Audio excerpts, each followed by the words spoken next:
À Bissau, c'est dans un climat d'incertitude que la désignation du futur Premier ministre du pays est attendue. Il sera probablement issu du PAIGC, parti emblématique, aujourd'hui dans l'opposition. Cette formation a porté la coalition qui a remporté la majorité aux législatives et contraint le parti au pouvoir à une cohabitation inédite. En Guinée-Bissau, le Premier ministre est le chef de l'exécutif. On va respecter le président de la République en tant que chef de l'État, en tant qu'arbitre. Et je pense que ça reviendra à lui aussi de respecter la coalition. On doit le rendre compte, c'est vrai, mais il ne doit pas, disons, se mêler dans ce qui est exécutif. Du côté du parti présidentiel, on se dit serein. Le Madem G15 dit compter sur l'esprit d'ouverture du président Embalo. Il n'est pas là pour défendre le projet de son parti, il est là pour défendre le projet national.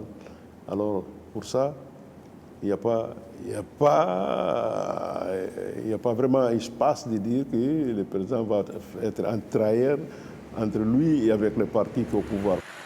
Ce pays de 2 millions d'habitants est régulièrement confronté à l'instabilité politique. La Guinée-Bissau a connu 4 coups d'État dans son histoire. En février 2022, un putsch a été déjoué.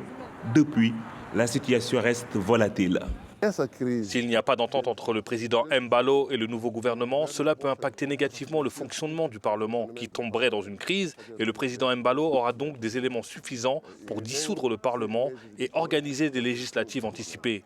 Ils ont donc intérêt à ce qu'il y ait une cohabitation pacifique.